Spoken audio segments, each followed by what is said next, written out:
We continue the Shir Gemara. This is the first Shir of the new season, and therefore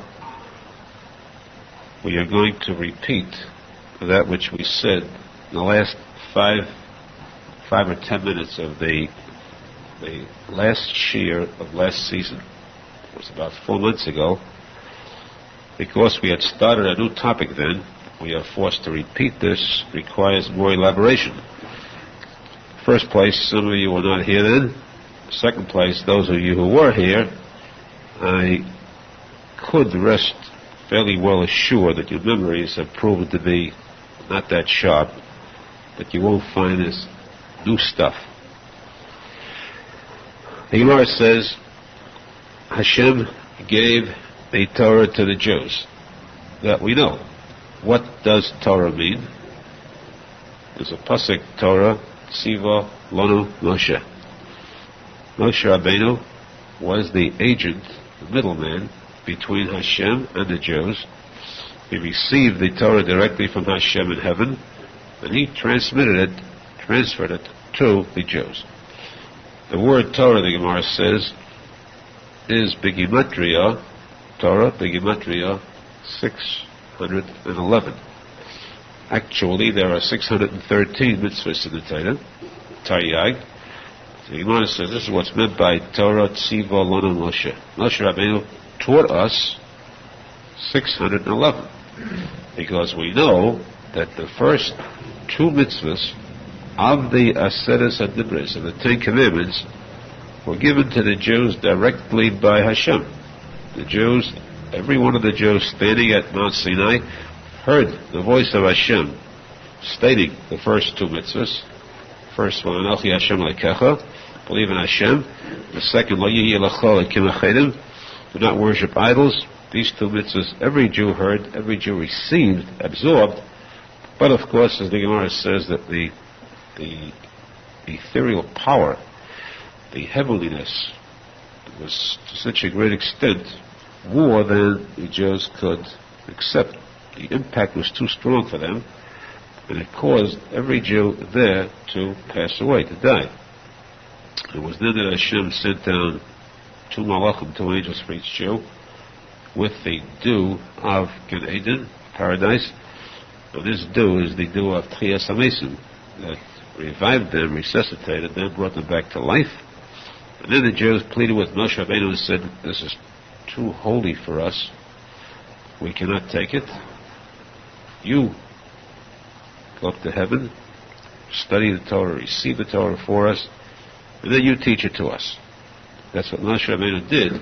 It means that we had received two mitzvahs directly from Hashem, the balance 611 from Moshe Rabbeinu. Now, remember that this was dealing with the Jewish nation. The Jews are the people. Who are the Jews? Who are the Jews?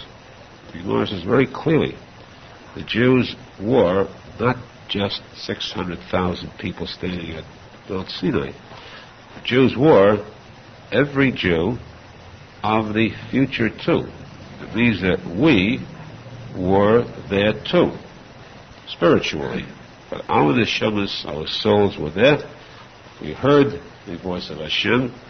We received the Torah. At that time, we also stated, Nasa v'nishma, we accept the Torah. So today we cannot deny it. A Jew today who rejects mitzvahs is one who reneges on his duty, on his word. He has given his word. You cannot back down on your word. Of course, Hashem has given free choice to a Jew.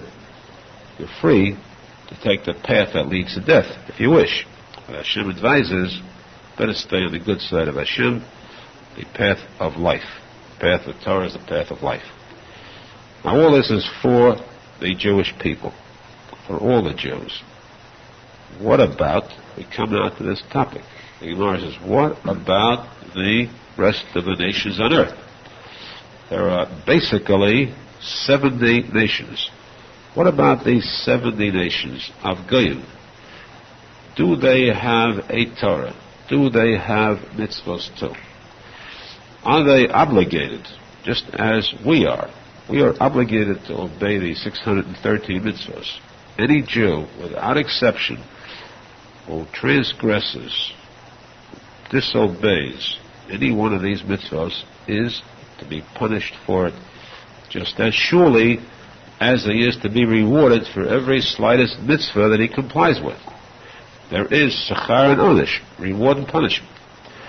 So, the question is, what about the goyim? Do they too have an obligation from heaven, which if they obey they are rewarded for, and if they disobey, they fail to comply with it, they don't abide by these laws, they are punished for it?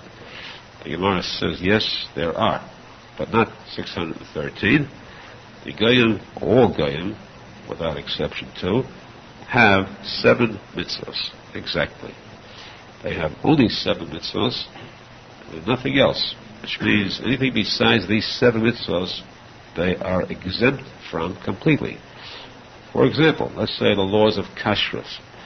A Jew who dares to eat unkosher food is severely punished. At the time of the Holy Temple, when we had our own Sanhedrin, we had our own Supreme Court, the punishment was, according to the written Torah, 39 lashes for a Jew who ate a piece of unkosher food, let's say ham, the size of an olive. Just that size alone was enough for him to merit a punishment of 39 lashes.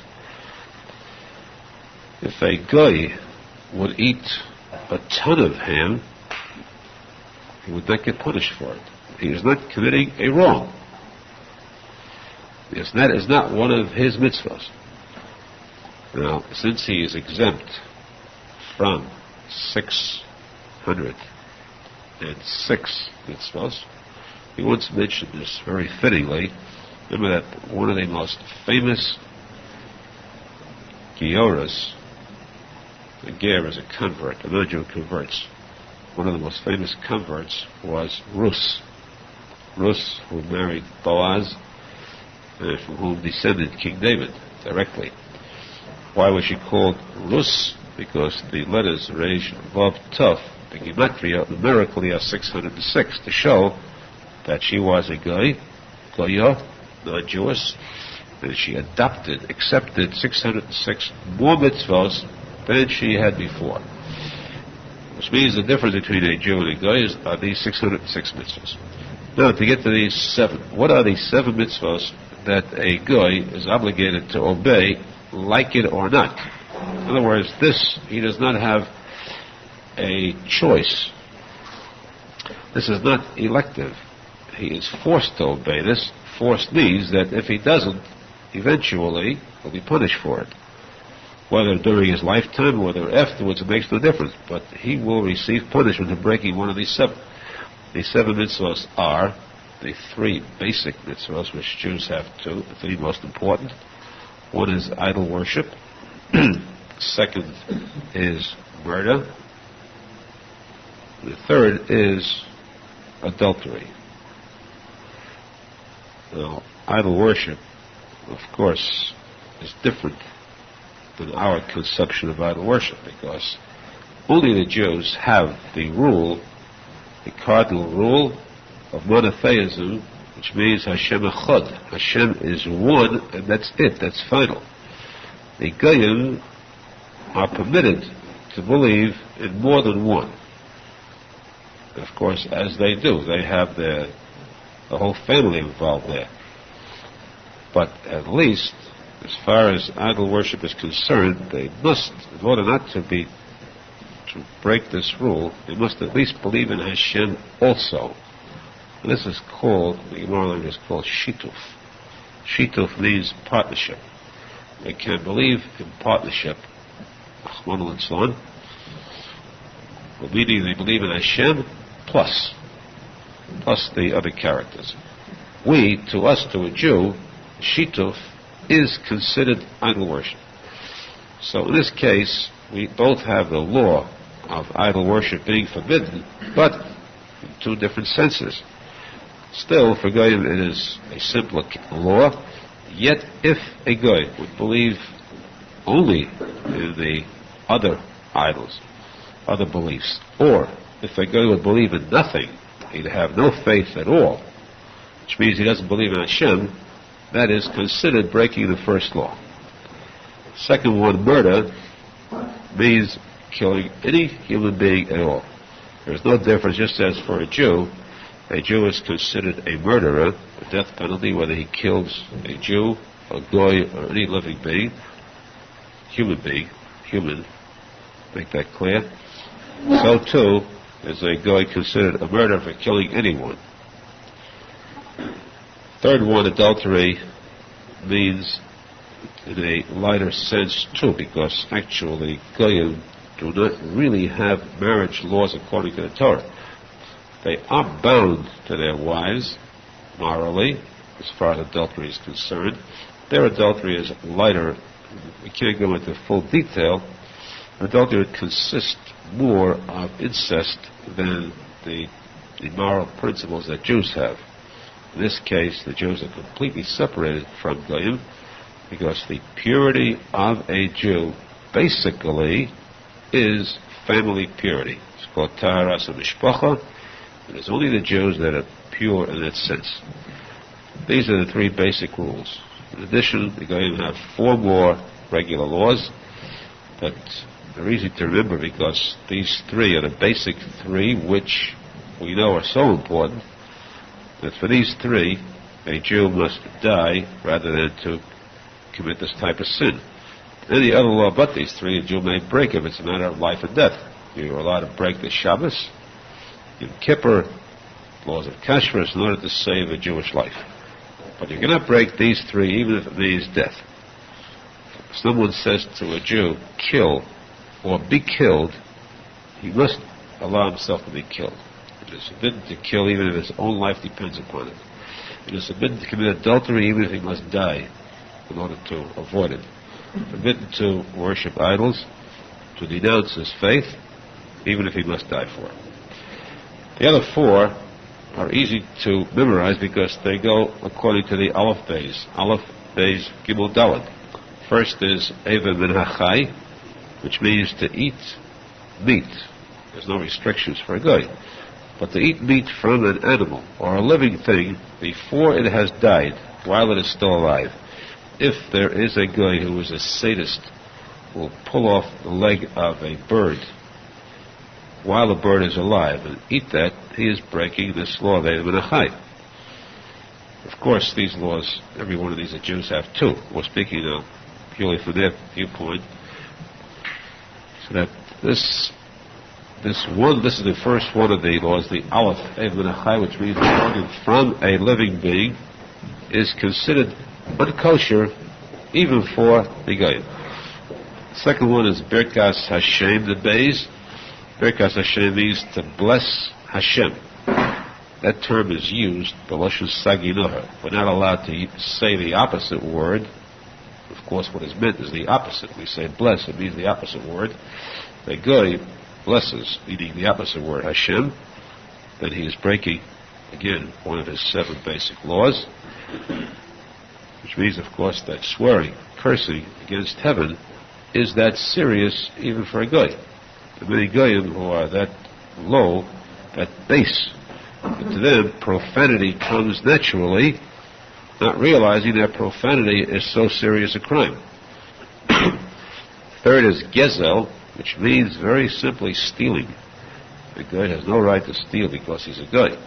If a guy steals, he's committing a crime and breaking one of these 7 laws.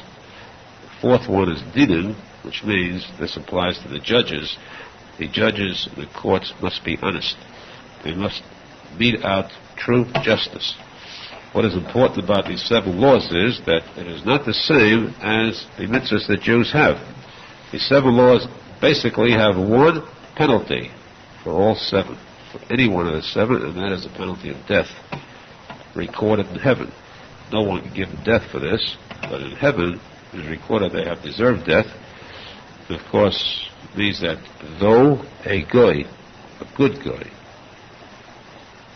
if he lives properly, righteously, also can merit Gan Eden, paradise, afterwards, in the afterworld, he must first obey these 7 laws. Now, these 7 laws, if we should analyze them a little carefully, we could find one that requires more discussion than the others. The first 6 refer to every individual. Each individual guy is bound by these first 6. 7th one, which applies only to judges. There are very few judges among Goyim. In fact, anywhere, the number of judges is a very small percentage of the civilian population. Yet, this is the worst of all, most serious of all transgressions, especially today. Is it possible, looking at this from an honest viewpoint, can we find truly one honest judge today, anywhere, going from the Supreme Court down to the lowest magistrate in America, and kavachoma, surely so in other countries? Is there one honest judge today who does mete out justice properly? Is there a judge who will rule in a court, give out equal decisions regardless of race or color?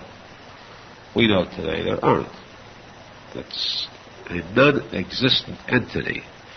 Judges today who become so liberal-minded, have turned to a super liberal image, and as we find, as a result, crime has become so rampant in America that compared to just 25 or 30 years ago, we don't need statistics.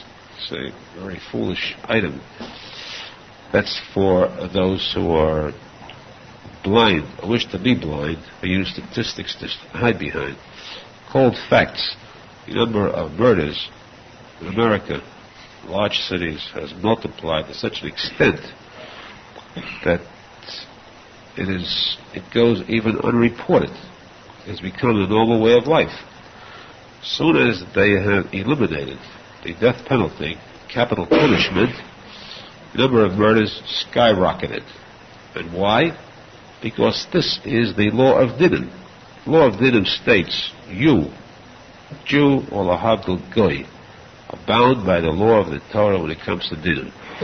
And the Torah, which means Hashem, states very clearly and emphatically, you cannot have a civilization without laws that mete out punishment for crime. People are not that good by nature that if you allow them complete freedom, they'll remain honest.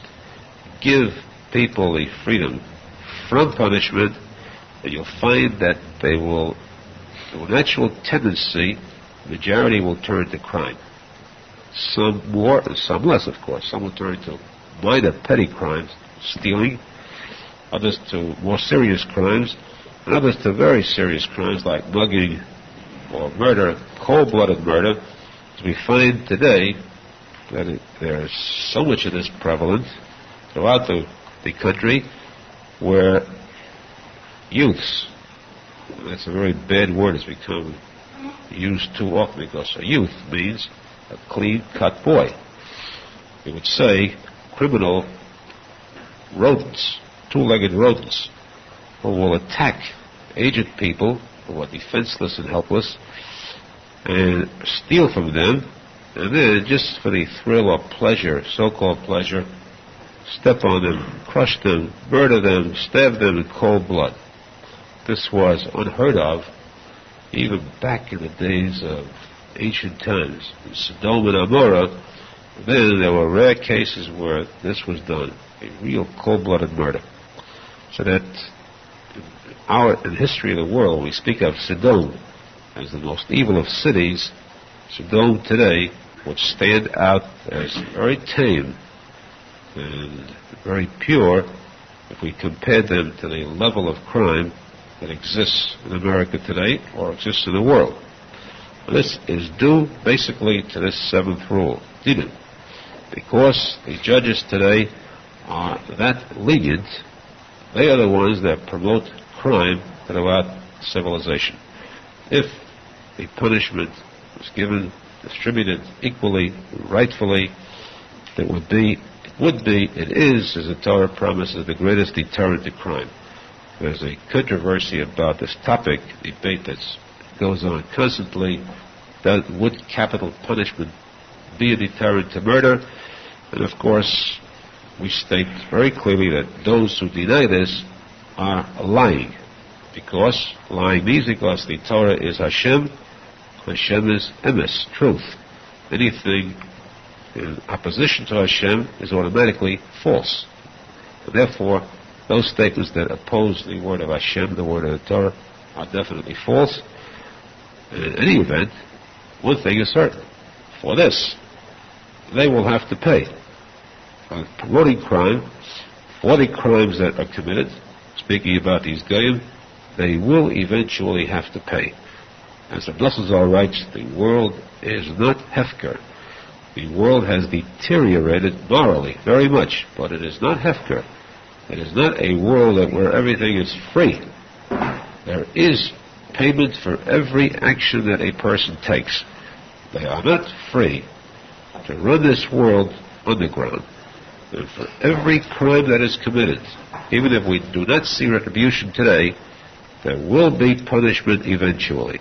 Of course, with the coming of Mashiach, very shortly, Torah says we will see a very radical change when every one of these transgressors will be suddenly wiped out completely obliterated.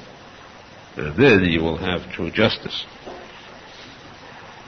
But regardless, there is no one in existence in this world who gets away from this, who escapes this judgment.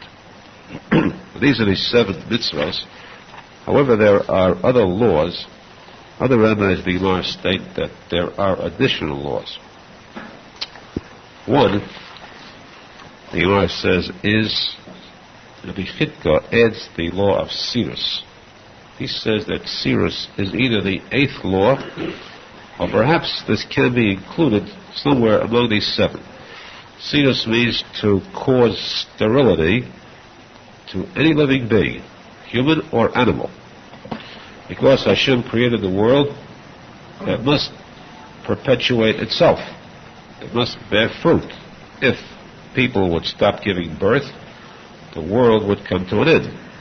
And therefore we find that even in the case of the Torah itself, of the 613 mitzvahs, you have major ones, major laws like believe in Hashem, or observe the Shabbos, or respect parents. And yet, the first one of the 613 mitzvahs is to bear children, to bring children into the world, because that's the only way we can have the world continue to exist. Therefore, this applies to Havdil to Goyim. This is too is one of their laws. Not that they have to bear children, but they are not permitted to destroy the power that of bearing children. So if they cause sterility, they cause a woman or a man to become sterile, or even an animal, that too is breaking one of their laws. The Shulchan Arizal says an additional rule is, which Goyim too must abide by, is the law that forbids magic. And this, of course, refers to real magic, not the kind of magic we have today, which means that it's only an illusion, sleight of hand tricks. In those days, the time of the Gemara, the time of the Talmud, which means up till about close to 2,000 years ago, there existed real magic, which meant that people had the power to make contact with angels in heaven, and you'll have good angels and bad ones, and making contact with the bad angels, they could perform miracles, but in an evil sense. And therefore that act itself constituted turning away from Hashem, which means in a sense that this could be included in idol worship. So that Goyim too were bound by this law. Today, of course, since there is no magic, we revert back to the original 7 laws. Now the Gemara says, that there is One more item that is worth mentioning. This too could be included in the original 7. But this deserves special mention because there is a severe difference, a strict line of demarcation between a Jew and Lahavdil a Goy as far as this law is concerned. And again, it is a law that is so appropriate to discuss because it's a very contemporary item. In our time, this law has come to light. A law which states that a Goy is responsible for this mitzvah or is obligated to abide by not performing an abortion. Abortion is tantamount to murder. For a Goy performs an abortion, it means to kill an unborn child, completely unborn child, which means in the early stages that is the same exactly as killing a live person of advanced age. The Gemara says we find this as a posek in the Chumash. Pasuk says, Shefech dam ha'odam ba'odam dama yishafech. One who spills the blood of a person, that means he kills him. But where is this blood of a person? Ba'odam. It is within a person. This person he kills is within, secreted within a person, which means only an unborn child. One who spills that blood, meaning he kills his unborn child, dama yishafech, his penalty is death. Now this refers to abortion, but this pasuk was said only to about goyim. And this is what's strange about it, this difference, separation, because for Jews this law does not exist. This law does not exist as far as the penalty is concerned, which means that if a Jew should commit an abortion, there is no death penalty for him. He is not considered a murderer. A goy is. So this is one case. There's an interesting Tesis of Chulin, which we'll get to. Tesis shows, it would seem from here, that there is a law in the Torah where it is stricter for goyim than for Jews. We never find a case like that. It would seem so. Tesis, of course, proves that it is not so. We'll discuss that when we get to it. That is. Meanwhile, let's understand what's meant by this law does not exist for Jews. Chas v'shalom, to say that a Jew is permitted to perform an abortion. Naturally, the Jews also have a ruling forbidding abortion. But that is a rabbinic ruling. It is an Isur d'Rabbanan, in which there is no death penalty. In other words, it's committing a minor sin comparatively. Minor, not major, not a donaisa, not a Torah law, not a Torah Shabbat law. And this we explained then, for those who have a good memory, we brought to this point, that, note, even goyim, even bad goyim, the Arizal says, have a limit to their evil. There are certain people who are evil-natured. They have little consideration for a fellow human.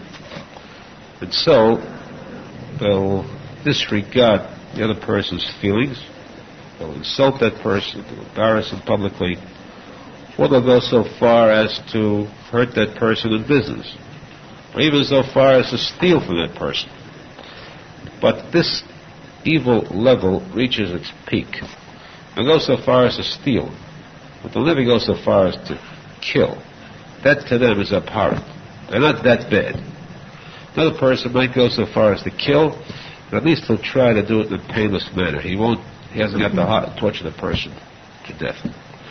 So, as evil as a person is, there is a limit. We find that at the Muzarad, for example, known as the famous butcher, who wanted to avenge the blood of Zechariah the prophet, and he slaughtered thousands of leaders of Jerusalem during the first Holy Temple, Yerushalmi leaders, women and children, and then he felt a deep sense of guilt. He repented for his act because he reached his limit. So here again we find that the evil King Paro, King Pharaoh of Egypt, the time of the slavery of the Jews. When the Jews were enslaved, Paro caused so much anguish, slavery, hard, back-breaking labor. And then he was told, warned by his stargazers, that there is going to be born a leader for the Jews who will redeem them from this slavery, will rescue them. So he issued an order that all male children born should be put to death. We can see the evil in that order. Yet, even in this evil, Paro tried to minimize the crime. Note, whom did he select for this task? He selected Miriam, the sister of Moshe Rabbeinu, and Yocheved, the mother of Moshe Rabbeinu. He had plenty of murderers on his list. He could have called upon most of the Egyptians living there would be glad to murder children, Jewish children. Or he could have taken other non-Jews living in Egypt. Why did he specifically select 2 Jewish women and 2 very religious Jewish women, leaders? The answer is that Paro said, if we are going to commit murder, we're going to kill the Jewish children. At least let's try to avoid the severity of the sin. And so he said to these 2 Jewish women, we want these children killed. We want it done without a sin being committed. This means to kill them before they are born, legally. Which means that just as the head starts emerging, the child is not yet born, kill that child if you see that it is a male. He gave them a sign how to detect, according to the Gemara. Doctors today are not aware of this. Torah tells us how we could detect in the birth of a child just by the head coming out, just the forehead, to know whether the child is male or female.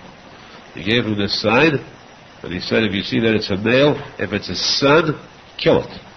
Why you? Because you're Jewish. Because we cannot do it. For us to kill, this still constitutes abortion. For us to commit abortion is murder. We don't want to have unnecessary murders on our hands. You are permitted to commit abortion. Therefore, you should commit this crime for us. So we see then that the motive, this answers a very deep question. Why did Paro select specifically these Jewish women? He could have much more easily have trusted his own people. Because of this rule that abortion is considered a major crime of murder for Goyim, Paro apparently was learned enough, and he decided to avoid being responsible for the sin. This is the additional rule. It is not an 8th law. It is a rule that is included in the first 3, which means spilling blood or committing murder. For Goyim, abortion is considered murder. And today, we see how evil a peak civilization has reached in our time. But for the first time, recently, abortion has become legalized, which means that they have legalized murder of unborn children practically as much as they've legalized murder of innocent civilians. Today, muggers and murderers are given more freedom and more consideration, far more, than their victims have ever received. Judges today, laws today, are geared to the defense of killers, of cold-blooded murderers, and to the horror of the poor innocent victims who would like to enjoy a life of peace, who have never hurt anyone in their lives, and who are at the mercy of these murderers because of the courts, because of today's judges. And before we go further the Gemara continues to another item where a guy is specifically punished for, in fact, 2 special items. The Gemara first turns to a separate topic which is relevant to this, because it speaks about Adam Arishon, who, we know that Adam and Chava, created by Hashem, as we'll see later, were very learned in laws of Torah. They were so learned, in fact, that Adam conducted a class of Torah for his students. Who were his students? The heavenly angels studied Torah under the tutorship of Adam Arishon. That's how advanced he was in Torah, specifically, especially in Kabbalah. The Gemara says that Hashem taught Adam Arishon all the laws of the Torah, and then beyond that, he showed him also all future generations. So he was one of the wisest men of all time. Now the Gemara says that there's a strange case, paradoxical point here, where when the act was committed, we will not call it a crime or a sin because we are too small to dare to use that term referring to one as holy as Adam. When the act was committed where he ate from the tree of wisdom, he ate from the tree of wisdom upon the urging of his wife. It was Chava who succumbed to the wiles of the serpent, and then she wanted her husband to join her in taking this risk, because it was known, Hashem had said, eat from this tree and you will die. Penalty for his death. That point was made very clear. So, she ate from the tree first, she gave it to her husband, he followed her, bidding, he ate from it too, and the question now was, she was supposed to die for this act.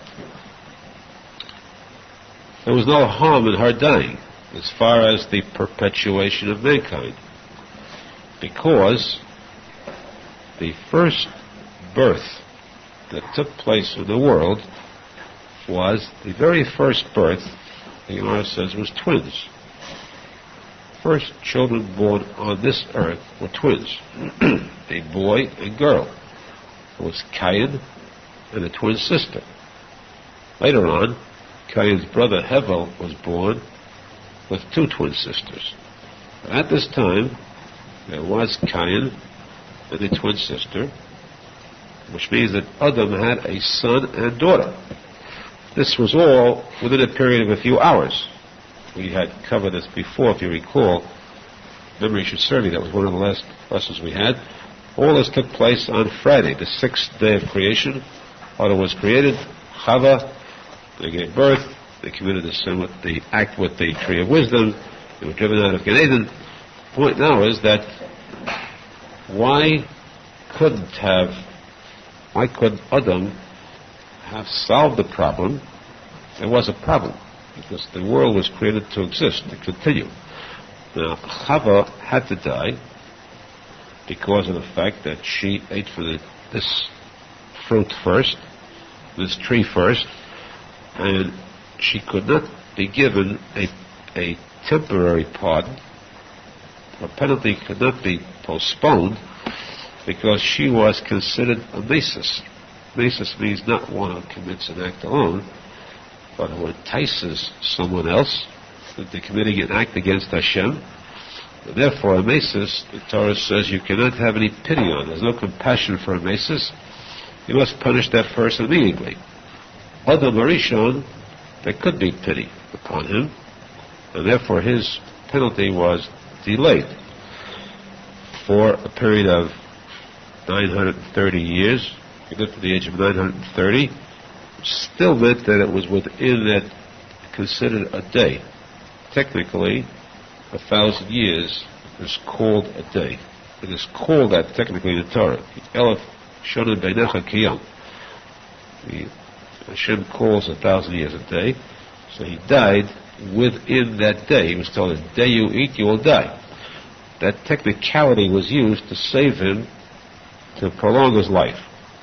But Chava could have died, and there was no danger of the world coming to an end, because Adam could have married his daughter, and thereby perpetuated mankind's life. But yet, Chava was allowed to remain too because of the fact that he had to have a wife in order to bring more children into the world. Why could he not have married his daughter? The answer to the Gemara says, because Hashem stated in the Torah in Tillim, Ki Amarti Olam Chesed Yibona, that the world will be built, which means that the world will have a foundation. The future of the world rests upon an act of chesed. The word chesed has two meanings. Chesed is kindness, two directly contrary meanings in Hebrew. Chesed means kindness, and chesed means incest. It will be a kindness on the part of Hashem to permit, for one time in the history of the world, an act of incest. Because there is no other alternative. Hashem permitted incest, he permitted brother to marry sister, so that the world could have a kiyum, the world could continue to exist. That's why, in order to fulfill this sentence, Adam could not have married his daughter because she was destined to be a wife of Cain. And this is the reason why Chava was granted to a prolonged life past the first day when she should have died. She should have paid with her life for this act.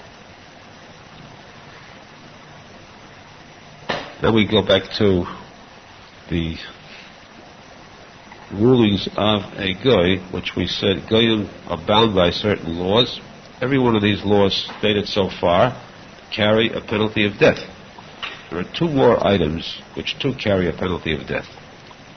One, a goy who strikes a Jew, not kills him, just strikes him. A guy who even slaps a Jew, the Gemara says is chayav misa, is to receive a death penalty for it.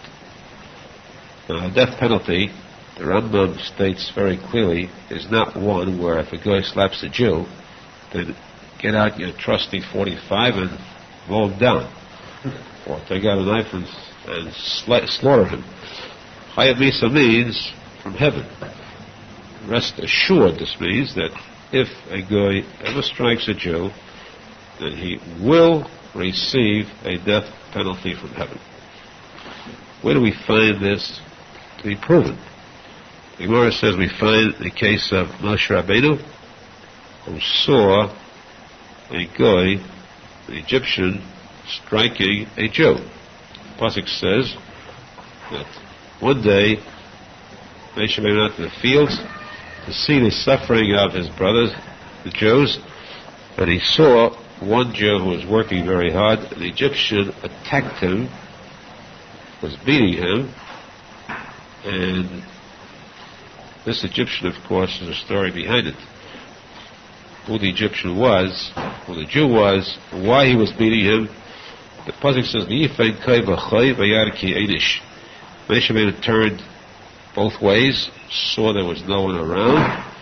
He killed this Egyptian. He buried him in the sand. Why did he kill the Egyptian? Because, as it says here, legally, the Egyptian who struck a Jew deserved a death penalty. For this we see that this too is a ruling which is so severe for Goyim that they receive a death penalty for it. Imagine how many Goyim in this world are guilty of breaking this law. That the best guy, no matter how well behaved he is, no matter how civil he is, if he is an anti-Semite, if he does anything causes harm to a Jew, then he is certain he has an assured future in the depths of Gehenna forever. And this, of course, we will realize, too, when Mashiach comes, we will see the future glory of the Jews, downfall of all enemies of the Jews. This topic of Moshe Rabbeinu the Egyptian rates a long, detailed discussion. The next Shia will go into this in full detail to explain the background of this Egyptian and the Jew, how they were related to Moshe Rabbeinu, and the details revolving around the act of Moshe Rabbeinu himself, what was used as a death weapon. Meanwhile, we repeat that we hope is our fervent tefillah that starting this new year, we'll see a year of Shnas Gula v'Yeshua.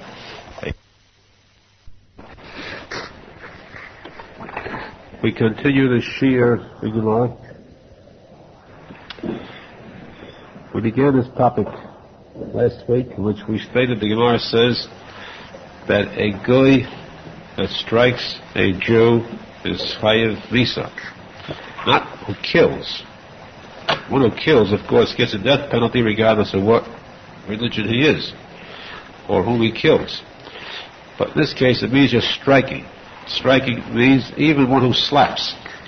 If a guy slaps a Jew, the penalty for it is death. And we find this in a posek, the Torah, where it says that Moshe Rabbeinu, after he returned, he was in the palace, decided to go out and to see the suffering of his brothers, the Jews. He came and he saw an Egyptian striking a Jew. The posek says, let's study this posek carefully. Vayifen kai v'chai, he turned here and there, kai v'chai, here and there. Vayar ki ein ish, he saw there was no man. Vayach es hamitzri, he struck the Egyptian, meaning he killed him. Vayitmenehu v'chol, he buried him, he hid him in the sand. He hid his body in the sand. These are the words of the posek. Now, according to this posek, let's take first pshat. Pshat means simple translation. Simple translation means that Moshe Rabbeinu saw a goy, an Egyptian, which is a goy, any goy, no matter what country he's from, a goy striking a Jew, and he fulfilled the penalty. Penalty for striking a Jew, the part of the goy's death, and so Moshe Rabbeinu killed him. With this pasuk we see proof that Moshe Rabbeinu surely lived up to the law, he surely obeyed the law to the letter. Since he killed this Egyptian, it shows proof that the penalty for striking a Jew is death. Now to go a little deeper in a few items momentarily. The Arizal says, we'll take the statements by the Zohar Kodesh and Arizal sort of exclusively, because that's the topic we'd like to dwell on a little deeper. Arizal says that, in a sense, there was no trial. So, though Moshe Rabbeinu was justified, according to this din, yet, in actuality, you cannot take a goy and literally murder him for striking a Jew, though he does deserve a death penalty. But Moshe Rabbeinu wanted to fulfill this law exactly as written, so he could not be blamed for killing this Egyptian. At the same time, it was comparable to, at worst, a shogeg, killing him accidentally, unintentionally. It was done with intent, but the murder part was not, so it was daimeh, was similar to shogeg. This, the Arizal says, is hidden in the words that when they speak about the Orei Miklot, when Hashem told Moshe Rabbeinu to build the cities of refuge if a person kills someone unintentionally, by accident, then he may save himself from his pursuers, those who want to avenge the victim. He may save himself by fleeing to these Orei Miklot, the cities of refuge. Now, on this topic, Hashem said to Moshe Rabbeinu, you should make these Orei Miklot asher yonos shama leitzeach, where they should flee one who kills accidentally. Arizal says that the first sentence there, Hashem hinted at this point, asher yonos shama. Shama's letters Moshe Rabbeinu, and Moshe Rabbeinu shall, by building it, these cities, it will cover for him as though he fled to these cities, to cover his act in killing this Egyptian. Again, of course, there was nothing wrong in doing it. This is only taken from a technical point, because remember For one thing, the Egyptian deserved death. The second case, of course, Pashtius, it was a question of self-defense. He was rescuing the Jew from his hand. But of course, we come to the next point. We do not find the weapon that was used. What did Moshe Rabbeinu use as a weapon in killing the Egyptian? So we have two statements. One of the Zohar Kodesh says, the posek says, "Vayifen koi v'choi." He turned here and there, and then he struck the Egyptian. Zohar Kodesh says it means that he struck the Egyptian with this weapon, koi v'choi. Koi is 25, v'choi and again 25. This refers to the letters of Shema Yisrael, 25 letters of Shema Yisrael. The mitzvah of Kriyas Shema is so potent, so powerful, that a person, by saying Kriyas Shema with kavanah, can actually destroy his enemies. And we say that a person who has enemies, what should he do about them? Yashkim odon lebeis hamedrash. Get up early and go to shul. How is that going to kill your enemies? The answer is, where do you find hashkama? Where do you find that there's a requirement to get up early? For what? For Zman Kriyas Shema. The time of Kriyas Shema requires that it be said before a certain time, meaning it be said early. Kriyas Shema is 25 letters. Shema Yisrael in the morning, 25 letters for the Kriyas Shema Shel Arvis. Amayim B'Yavod is said. This is what's meant with the koyach of the Kriyas Shema. V'yifin koi v'choi. With this koyach, he killed the Egyptian, just by saying the Kriyas Shema alone. Now, we once mentioned, this is a very, very hidden statement. And yet, perhaps it should be publicized. Arizal reveals something which is, we'd say, priceless information. This, of course, refers to men only. Speaking about Tikkun Habris, Arizal issued a declaration, a revelation, something which was worked on, struggled on by all tzaddikim since the beginning of time. Odom Harishon on, worked, struggled to discover the secret 10 chapters of Tehillim, known as the Tikkun HaKlali, that could serve as a tikkun, that could rectify one of the worst possible sins, Chilul Habris. This, finally, Rabbeinu Zal solved this problem by discovering and revealing these 10 chapters of the Psalms of King David and Tehillim, which, when said, served as a tikkun.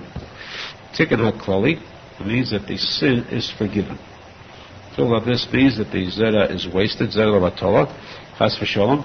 The sin is erased by saying this 10 chapters of Tehillim. However, this sin also, it is known, creates mazikim. It creates, chas v'sholom, a zera, live, spiritual, mechabim, chas v'sholom. Evil spirits are born, created through this. Those must be destroyed, even if the sin is erased. How is that destroyed? The Arizal says there's nothing I can destroy that except the Kriyas Shema al Hamital. Kriyas Shema that is said at night before going to sleep. When that is said with kavanah, with solid kavanah, concentration, that's the only thing that can literally erase, destroy these worst spiritual enemies. So we see the kayach, the power of Kriyas Shema, these 25 letters, these 25 all-powerful letters of Shema Yisrael. This is, too, the Zohar Kodesh says what King David used in his battle against the giant Goliath. It says he took 5 stones, smooth stones, min hanachal. Min hanachal. Nachal means from the stream. This nachal, of course, is nachal v'levikah chachma. He is saved. Ben Israel knows a nachal neveah. He took these 5 smooth stones and his slingshot, container for the 5 stones. Zohar Kodesh says he killed with these stones. How can these stones kill a giant? When can a slingshot have that much power? The answer is again, as Zohar Kodesh says, the power is in these words of Kriyat Shema. Shema Yisrael, Hashem Elokeinu Hashem is 5 words. Those are the 5 stones that are referred to. Echad covers all. All this is Echad. Hashem is one.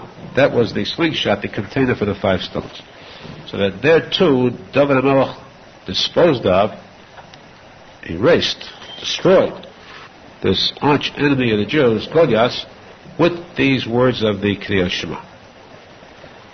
And to go a step further, the Arizal says that actually there is a special Shem, Shem Kodesh. Among the Shem Ayin Beis, now this is not Kabbalah, so if anybody listens to these words and accuses this of Kabbalah, he is very wrong. This is a Gemara in Sukkah. Rashi Kodesh Tesus bring this in the Gemara there, discussing this Shem Ayin Beis. And of course the Gemara, you cannot accuse the Gemara of speaking words of Kabbalah. So there, Rashi Kodesh brings this Shem Ayin Beis, that means a combination of 72 names of Hashem. Each one of these 72 names contains 3 letters, a total of 216 letters. This 216, of course 72, the Gematria Chesed, 216 letters in Gematria Gevura. The combination of the 72 and 216, Chesed and Gevura, you have a combination of Ibur. Ibur is Teferis. That's why it's Vayavod Hashem Pona Vayikra. Vayavod is the Isias Ibur. Hashem passed by Moshe Rabbeinu, revealed to him this combination. In any event, back to this Shem Ayin Beis, as is brought in Rashi HaKodesh, the Gemara Sukkah, says that this Shem Ayin Beis contains the highest 72 names of Hashem. One of them, the 8th name, is Kaf. The letters, 3 letters, Kaf, Hey, Tov. There's Tevis Av, Koil, and Neshama to Halel. Or use in any way. These 3 letters also, Tov, Chaf, Hey. Tov, Chaf, Hey. This Shem, each one of these names is used for a special purpose. It has a special potency and can perform supernatural acts. One who has the power to do it, big enough tzadik. Using this Shem, this name of Hashem, Tov, Chaf, Hey, by saying this name, just saying it alone, a tzadik can kill an enemy with it. So the Arizal says that this is the word that Moshe Rabbeinu used to kill this Egyptian. When he saw the Egyptian striking this Jew, he did not strike him with a weapon. He just said this word, Taf Chaf Hey, this name of Hashem. With this, the Egyptian fell dead, just by saying this name. To prove this, we see that the subsequent sentence says, Arizal shows us proof, not that we need proof, of course. Next sentence says that the next day, after this incident, Moshe went out to the fields, and he saw this time 2 Jews arguing, battling between themselves. And he saw one Jew about to strike the other. He raised his hand to strike the other. He did not strike him yet. But he said to him, Russia. Russia means not the country Russia. Of course, they too are. They call Russia because Russia means evil, wicked. Nothing more evil than Russia. The Hebrew word Russia means evil one, wicked one. Lomo sakere echa. Why do you strike your friend? Lomo sakeh. Why do you strike your friend? The Gemara says from this sentence we learn, by the way, that if a Jew raises his hand to strike another Jew, just raises, he does not strike him yet. He's going to strike him. He already is considered branded by the Torah as a Russia. Because sakeh means, why will you strike your friend? Not why did you. He just raised his hand to do it, and already he's branded as a Russia. And therefore we find, again, by the way, we're straying from the topic for a moment. We find that just as there is a law in the Torah mentioned twice, do not steal. The Gemara asks, why does it say twice? Do not steal. Once, do not steal seriously, actually steal. you're committing a sin. The second one, do not steal, even without intention of stealing, just to tease your friend. Take the money from him, tease him into thinking he's lost it. Stealing it for the sake of a joke is exactly the same sin as actually stealing it. Doesn't mean if you took it, you might as well keep it, of course. The same sin, you might as well keep it. It means just don't do that in the first place. Do not steal even for a joke. The same thing here, one was sakir. You raise your hand to strike a Jew, a friend, that is already committing a sin as though you actually struck him, as though there was actually damage done. And therefore, even to strike one, not seriously, even for a joke, that too is sinful. If you want to strike somebody, there are plenty of goyim, plenty of shoyim. Give vent to your anger there, to Seder Yisrael, enemies. But to a Jew, to a friend, it is definitely wrong to strike one, even playfully. And that is why, for example, there are some fathers and children, a father wants to teach his child the art of self-defense. It's the greatest tragic error possible, because the Torah states emphatically that if a child strikes a father, just strikes him, there already is a death penalty for it. So strict is the honor of a parent.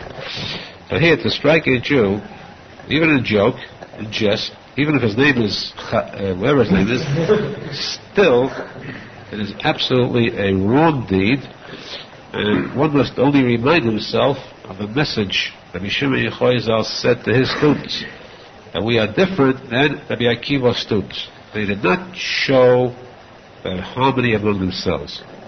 There was no mutual harmony. This is all give and no take. Here, everyone gives, no one takes back. When one person receives, that's wrong.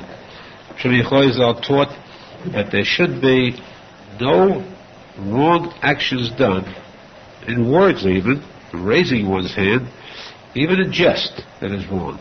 There should be only ahava v'achva in a group, and only then can that group be assured of a solid foundation and a permanent future.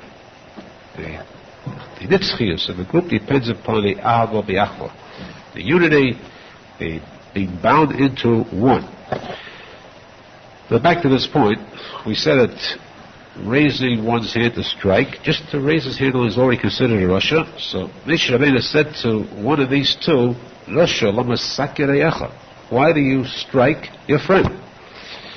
And what is the next word? The posek. And this evil person said to Moshe Rabbeinu, you think I did not see you kill that Egyptian yesterday? You think that nobody witnessed it? I saw it. Halahar gedi ata omer, are you planning to kill me as you killed the Egyptian? And Arizal says, note the words, Halahar gedi ata omer. Doesn't say ata choshev, you're planning to. Or will you kill me? Halahar ata omer, are you saying to kill me? Are you saying what? The words you just said, Rosha lama sakeh, use the word sakeh, taf chaf hey is sakeh. Are you saying that lahar gedi to kill me just as you killed the Egyptian with that word? Which means I was there. I heard you say this word. I know you killed Egyptian with this word. This posek, of course, if you read the posek regularly, you won't see this. But the Arizal reveals all this in the words of that posek. So we see proof that the Shem, this eighth one of Hashem's names, the Shemayim base, Shem Taf Chaf Hey, is the word with which a person can kill. A tzadik, that is, can kill. This is the Shem that Moshe Rabbeinu used to kill the Egyptian. Now, by the way, we never brought this out before, though we did mention this fact. We mentioned in reference to the story of Rabbi Akiva, which we'll discuss once more now. First, to reveal this point, what is so special about this Shem, this word? Why is this word, what is the secret of these letters?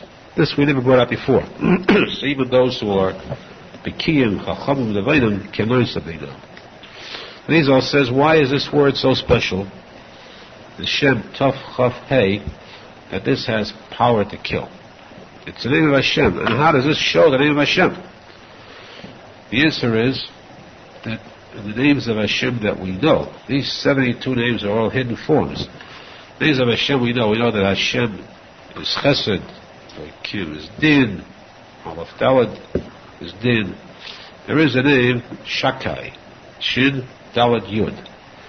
This name translated means the Almighty. Shin Dalad Yud, the Almighty, powerful.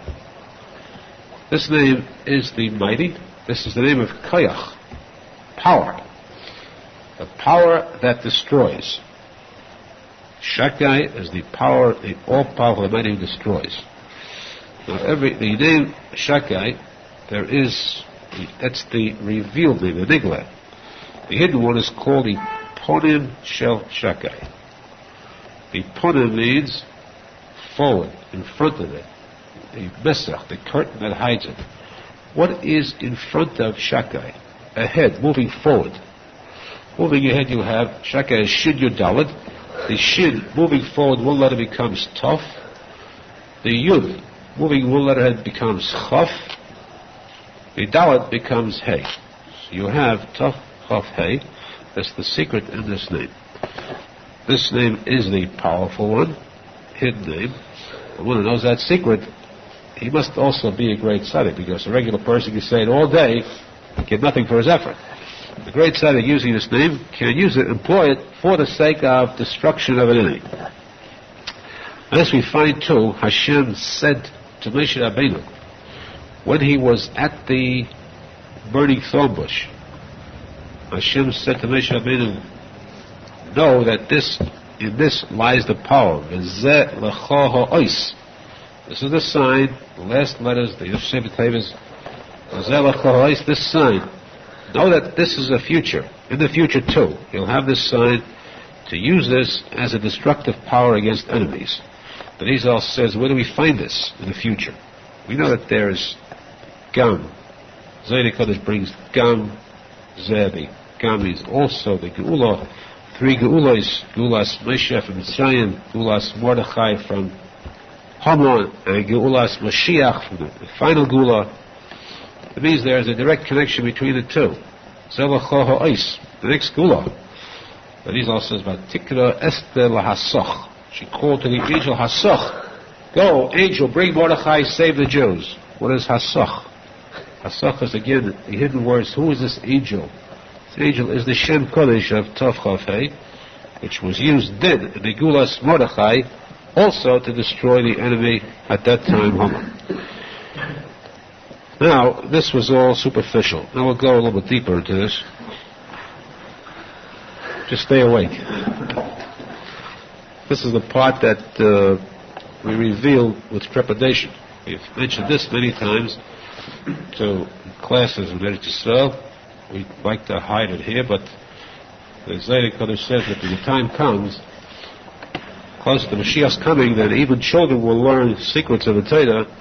So, ready, children, for these words.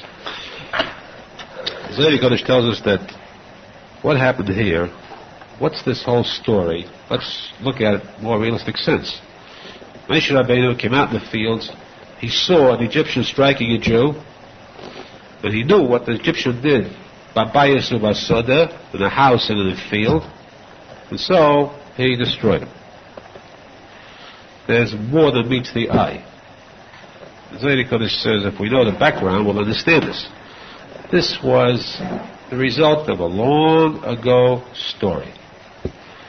When Adam Harishon first gave birth to his first children, he had 2 children first. There was Cain and a sister. Cain and his twin sister were the first. That was a twin, was the first birth. And then Chava gave birth to a triplet. Afterwards, Hevel and 2 twin sisters. Because of the additional twin sister that Hevel had, Cain was jealous. He killed Hevel. Because of this, Hashem said, Shevasayim Yukam Koyin. The Koyin will be, Cain will be punished 7 generations later. He'll pay for this murder by being killed 7 generations later. 7 generations later he was killed. Not only he was killed, but at the time of the flood, because he had wiped out Hevel. Wiped out means Hevel, his future children and so forth, completely erased. Therefore, at the time of the flood, Cain's descendants were also wiped out completely. who was left to carry on the world? The third son of Adam, whose name was Shes.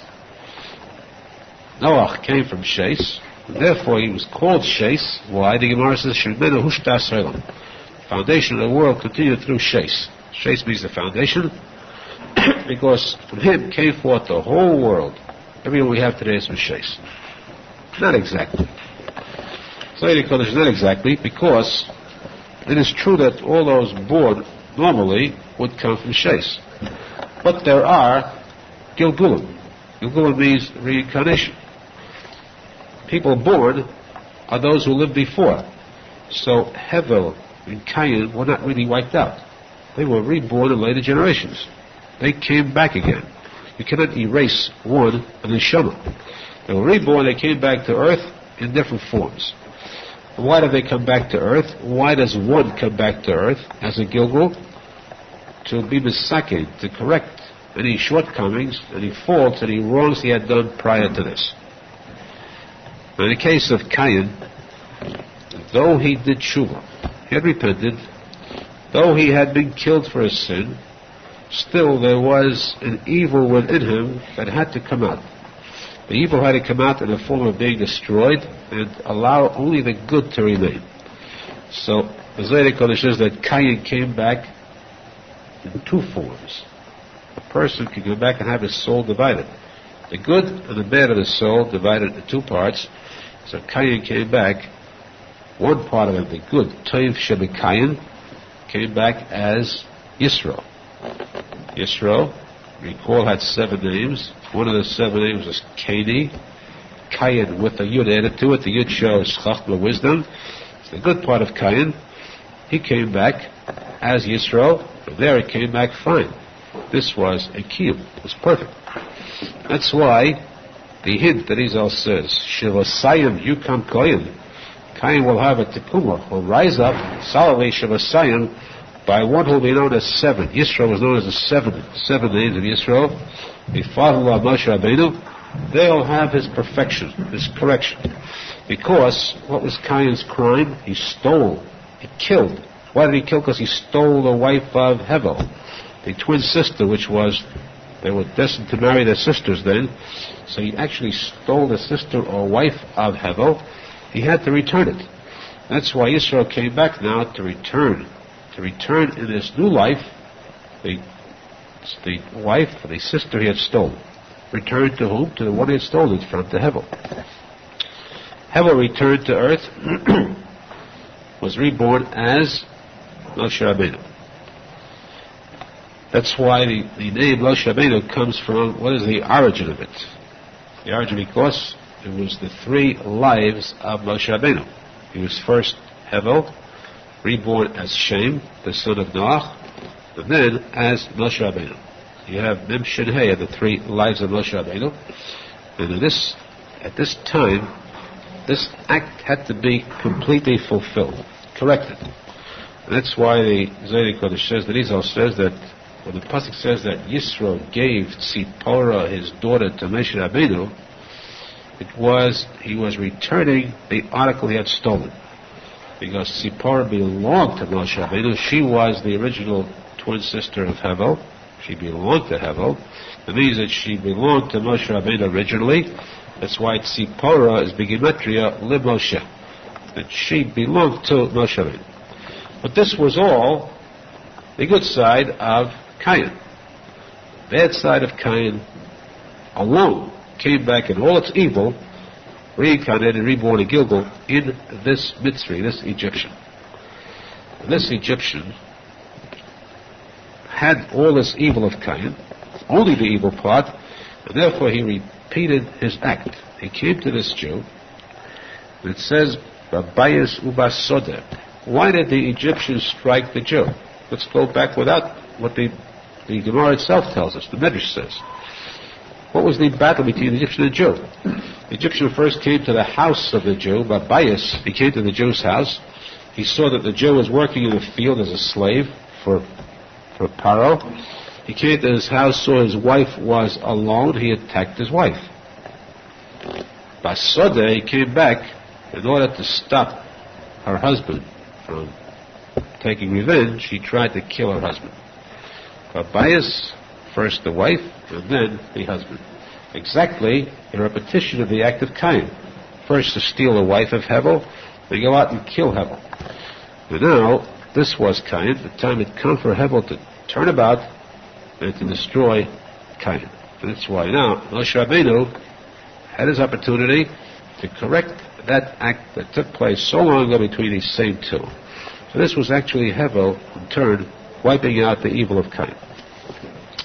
This is the simple part. That's why Arizal says that when the posek says he saw a mitzri makke ivri me'achov, he saw a mitzri me'achiv. This mitzri was from his brother. This mitzri came from his brother Cain, striking a Jew. And therefore he struck him with this Shem, Tavchav Hey, and he hit him in the sand. He killed him with this Shem, hit him in the sand. Now, to bury an Egyptian, that's not the work of Moshe Rabbeinu. The Gemara says that how does a tzadik kill? He looks at the one he wants to kill, and with his looks alone he can slay him. Moshe Rabbeinu said this Shem, looked at this Egyptian, and what happened to him? He turned to dust. Good Jew turns to dust. Egyptian turns to sand. He hid the body, Bachel, automatically, because he became sand. He turned to dust. So there was no necessity to bury him in sand or in dust. He simply transformed it, go back to dust, to sand as you are. Why is Chol worse than dust? Because Chol is in the sense of Chul, the opposite of Kodesh. He turned into sand, a Chul, to something of Tumah, as was fit to him to return. Now, very briefly, it is only fitting that though we have told the story before, we repeat it again now because this is the most opportune moment for it. The story of Rabbi Akiva, one of the most touching stories in history. The Gemara says that Rabbi Akiva was so great, he reached the level of Moshe Rabbeinu. And he had 24,000 students. As we said, the 24,000 students were not cooperative. They were very great rabbis, great tzaddikim, but there was no unity amongst themselves. A disease, diphtheria, wiped them all out. They all died. The world seemed to have disintegrated, gone under, until Rabbi Akiva acquired 5 new students. These 5 were the nucleus for the entire future of Torah for the Jews, because these 5 were greater than all 24,000 before. Among these 5 were Rabbi Shimon Yechoizal, Amer, the other 3.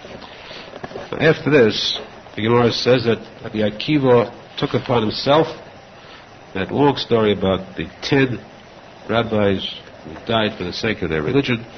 Rabbi Akiva was one of the 10. He died through torture.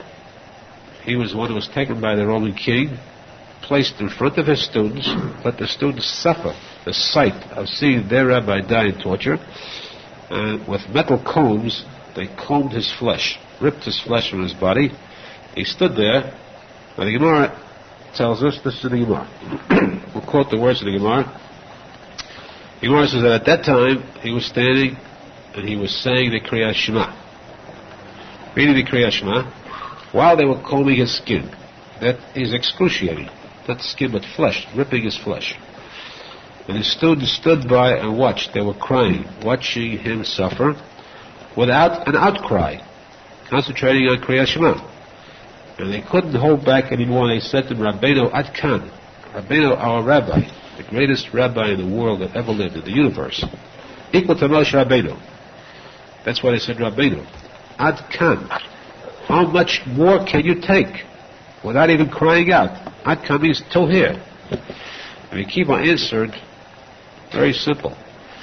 He said, all my life, I said the Kriyat Shema, where it says, B'chol Levavcha, you have to es Hashem l'kecha, you should love Hashem, serve Hashem, B'chol Levavcha with your whole heart, or B'chol Nafshecha with your life.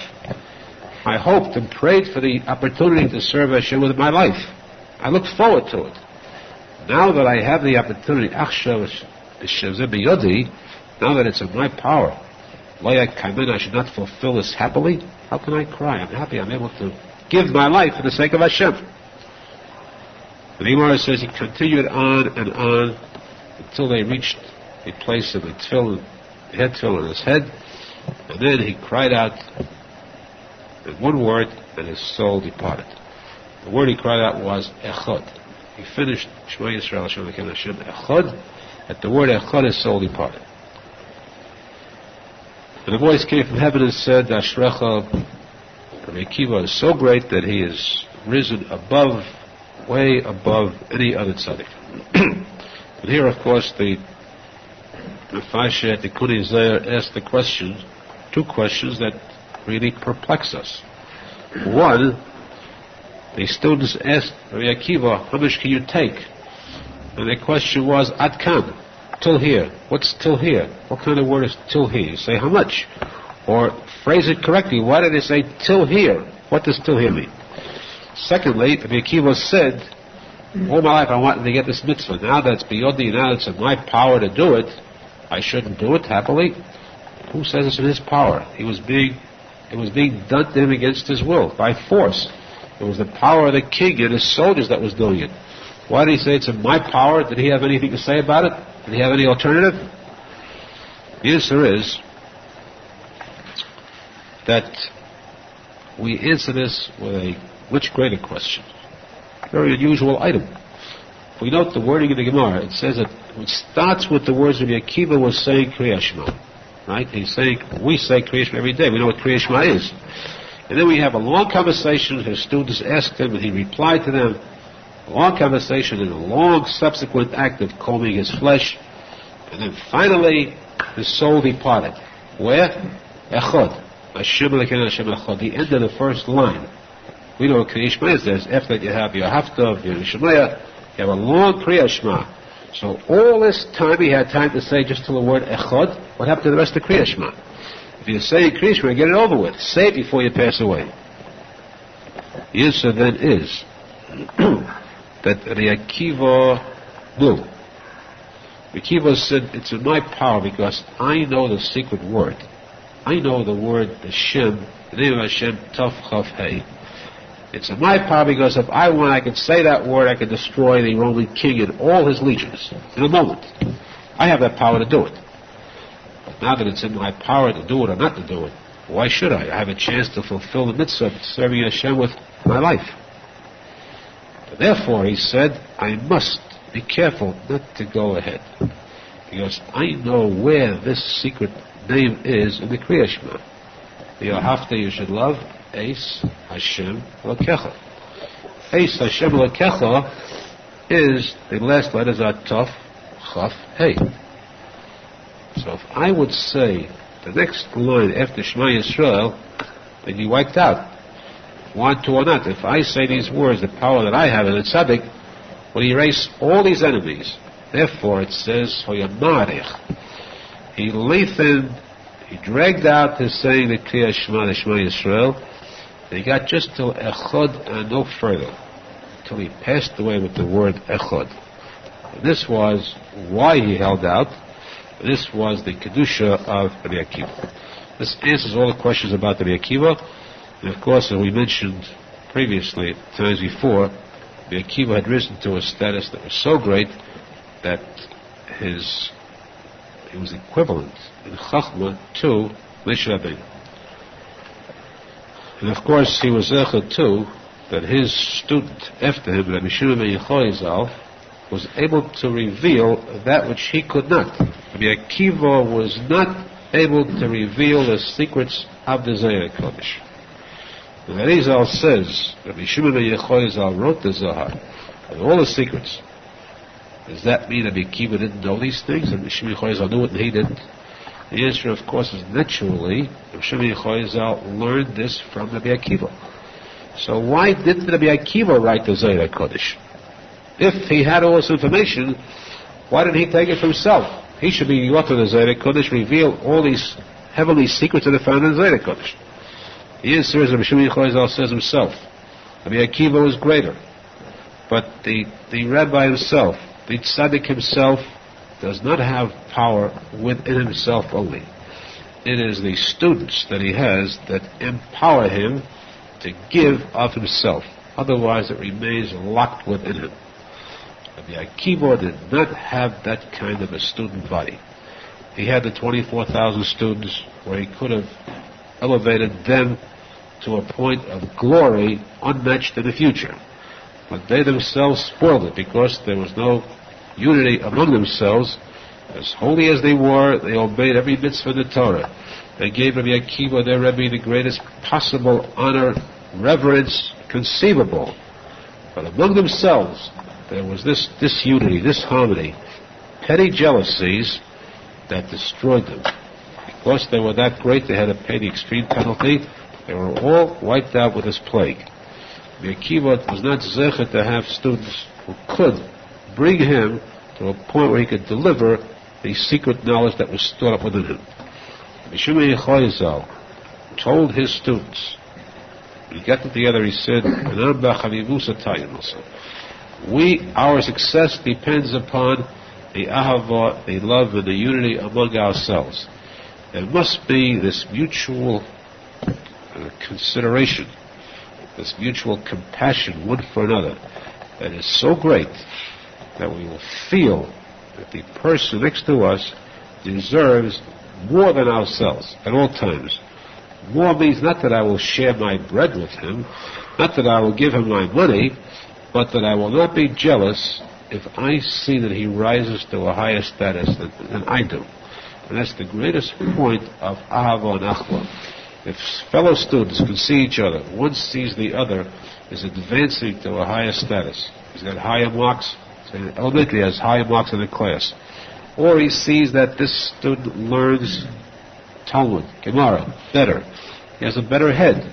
Or he sees that he struggles more. He sees that he is more sincerity in religion. But he is not jealous of him within. But he is happy about the fact that, I'm very happy to see that there's a fellow Jew who is serving Hashem even better than I am. I will strive to improve myself too. But I'm not jealous because this fellow Jew who is serving Hashem, my friend, is actually serving Hashem. It is an honor to Hashem. Why should I be jealous of something that causes honor to Hashem? This is the ultimate goal in achva, in unity, in harmony. And this is what the Tikuney Zohar taught his Talmidim. Whenever they came to him, they were troubled about a certain problem, a question they had. He told them, as you walk in, I greet you as my beloved children. Not just beloved to me, but beloved to each other.